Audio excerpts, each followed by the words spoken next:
The summer of '73 was surrealistic, to say the least. Hey, Grandpa, we're gonna let you have this one. Kim Henkel, who wrote the film, was my brother-in-law. He was married to my sister, my late sister Paula. And I was doing a play in Chicago. I was doing a children's play and entertaining children, and then Kim called and said, "Hey man, are you crazy?" I said, "Yeah, of course I'm crazy, you know me." He goes, "I got something I want you to do." So I put in my notice at the play and went to Texas. So I spent the first half of the summer dancing around in tights, entertaining children, and playing like kazoos and weird like percussion instruments. And then the second half of the summer I was hitting a chick over the head with a sledgehammer.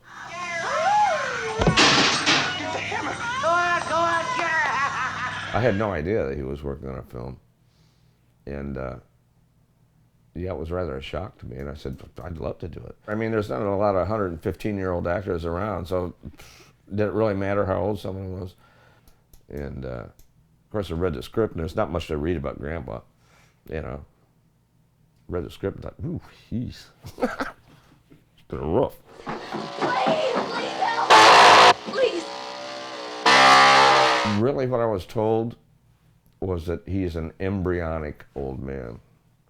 He is so old he's become childlike again. And that was the basic direction that I got from Kim and Toby. Basically, Toby was more concerned with camera angles and lighting and things like that. Kim was kind of the character director dude. Honestly, it's real spotty. It's almost dreamlike. We were so tired, and we'd been out for so long.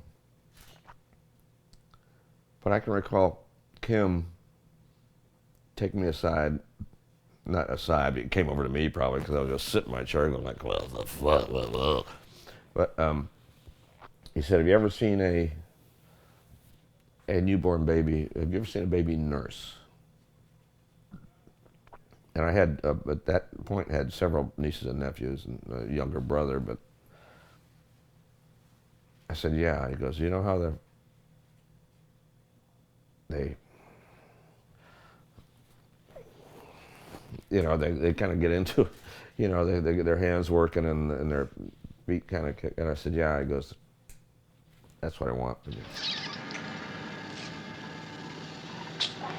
Dr. Burns was a neat guy. He took a cast of my face and then aged it. And he said, if you ever live to be 115 years old, John, this is probably what you're going to look like. Which when you're 20 is pretty creepy to see yourself at over 100. The first time took about 7 hours, and the second time maybe 5.5 to 6. They got it down, And I only had to do it 2 times. So the first day I shot, I was just in my little room upstairs with the mummified grandma. She's the matriarch of the family. And she was in more films than I've been in, I think, because he kept her and kept putting her in films. She was in the first Howling. She may have been in Hills Have Eyes as well. He used her in several films. And Marilyn runs in and asks me for help, and she thinks I'm dead or, whatever. I'm useless anyway. And then they carry me down the stairs, and that was all I did the first day of shooting. The second day we did everything. They had to shoot me out, and they had to shoot Jim Seedow. I had to be back in Houston for a play. He was doing a play or something. My old grandpa's the best killer there ever was. I never took more than one lick, they say. Everybody had more than one job. I was a PA. Drove a truck, picked up props, or go get Toby a Snappy Tom. Dugan, I'd like a Snappy Tom. Run down to the U-Totem and get me a Snappy Tom. Hop into a pickup truck, which was like tomato juice with like chili peppers in it or something. Toby Hooper's a strange fucking dude, man. He had talent. There's no doubt about it. The wheels are turning, always turning. And he doesn't let everybody in on what's going on. And he somehow manages to manipulate whatever's going on into what his vision is, which is one of the great things about Chainsaw. Because we had no idea. was like, it was almost abusive, you know. He pushed everybody, crew, actors, caterers, you know, costume people, you know, everybody was just fried. Just fried. And in retrospect, it worked. All culminating in that big scene, the dinner party scene, because we were all just burnt out. I'd been in a makeup chair for probably 6 hours, and then we shot for 26 hours, and it was 105, you know, it was like 95 degrees outside, but inside the house was probably 115. You know, we probably had 8,000 watts of light blasting on us. Windows are all shut, blacked out with black cloth, no ventilation. You know, between setups, they'd bring out like a box fan, sit it on the floor. You know. But of course, I had 5 pounds of liquid latex on me, so I couldn't feel the breeze at all anyway, you know. So it was a really bad scene. But it worked. But the thing is, I guess the point I was trying to make is that in retrospect, he pushed us all to the point where he got what he wanted out of that scene. You know, maybe all the resets and different angles and lighting resets and all that stuff, maybe that was all just to keep us going until he could get that fucking thing. Like, yeah, let's just fucking kill her. Let's kill her. I want to go home. I want to go, just kill her and go home. I want to shower, a nap, and a beer and a blowjob. You know, it's just, and to sleep for 2 days, you know, that sort of thing. Did I say blowjob?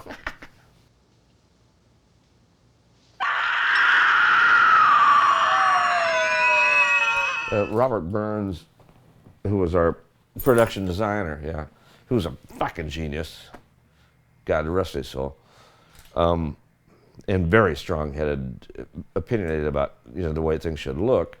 And of course, Toby had his opinion, and boy, their fights were legendary. It'd clear off the set, everybody just walk away, go light a cigarette or something like, shit. It was like, you know, it was like when Ethel Merman was married to Ernest Borgnine, you know, it was like, ah!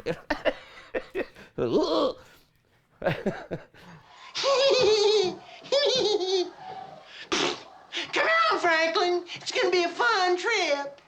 Paul Partain. Paul was the first guy I met the first day that I was on set. And he had this white Cadillac with it was like a 67 with the huge, well, you're a Brit, you wouldn't understand, but had these huge pointy fins on it. Convertible. White, red leather interior, big, long fucking Elvis car, you know, that thing. And he was sitting in his wheelchair behind it, the trunk was open, and he had this gigantic cooler, like you'd take if you were camping for like 2 weeks or something. It was all filled with soda pop and beer, or ice down in there. He says, sit on down here. He was sitting all by himself in his wheelchair because everybody hated him. Because he was so fucking irritating, which was his point. And it comes across in the film. And nobody understood it for years, I don't think, you know. But he never broke character. If I have any more fun today, I don't think I'm going to be able to take it. But the other cast members didn't understand that because they'd been dealing with him for, you know, a week or so, you know, being that just, hey, yeah, man, you know, that sort of shit. Ah!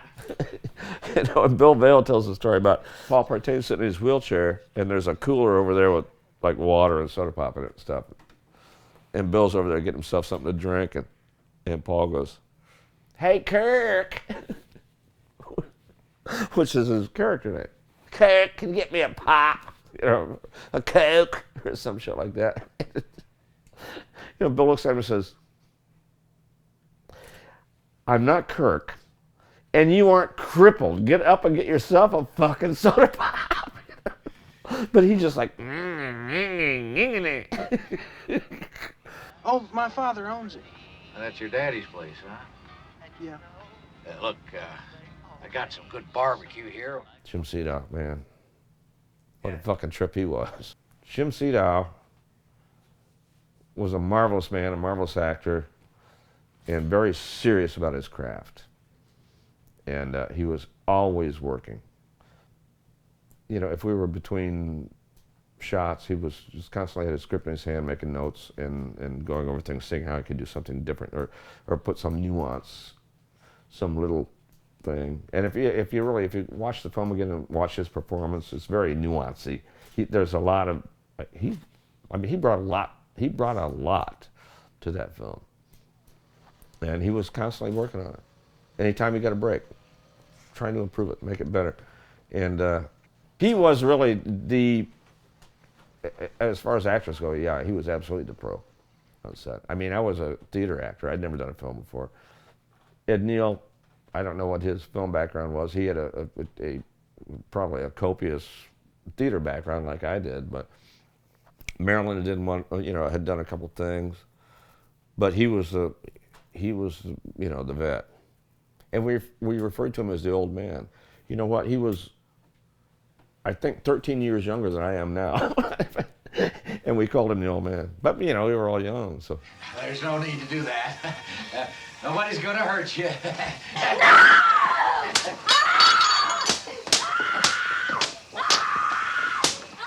Oh, poor Marilyn. Yeah. We put her through just so much shit. She really, to me, Marilyn Burns. Ooh.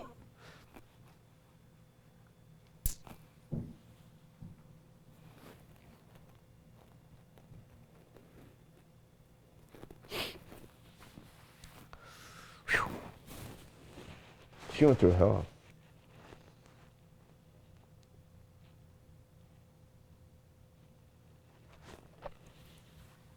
She is the original Scream Queen, because she screamed for 3 solid fucking days and never let up. She was so fucking abused. That would never happen now. She really was, she was put through the mill, and I have so much respect for her. But by the end of that last day there, I just fucking was irritated by her. Because I also was miserable, So my own misery was, I guess, more important than hers. But what she went through. Just the days that I worked with her, for like 2 or 3 days that I worked with her, and of course she went through like a month of it.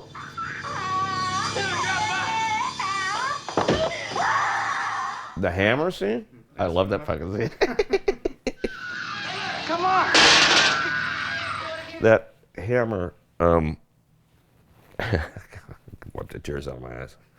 I just love Marilyn so much. It was a foam rubber head with like a hickory, it was a hammer handle with a foam rubber head stuck on there that Robert Burns had made.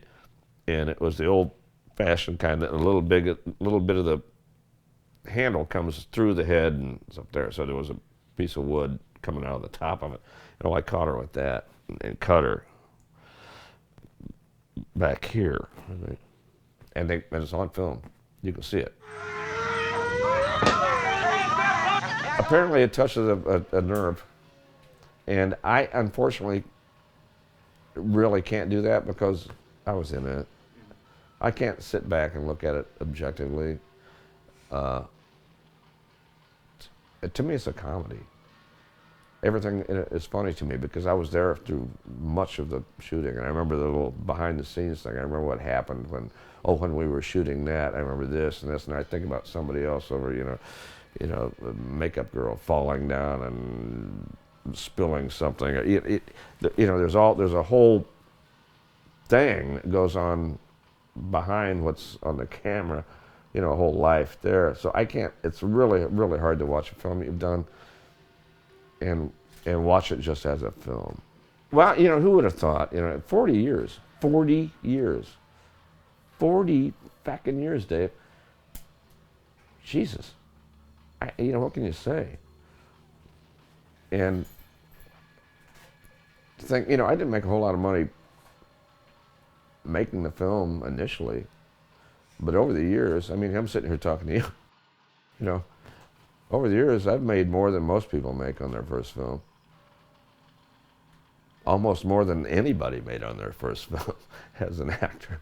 I wouldn't have given it up for the world. I couldn't do it now. you know, at my age, I don't think. It might kill, I mean, I might stroke out or something. It was that difficult. But, oh, hell, Jesus, I was a young actor doing his first movie. We all were. We had a ball. Even though, you know, we talk about how hard it was, we all have a smile on our face when we're talking about it. You know, shit, I wouldn't give that up for the world.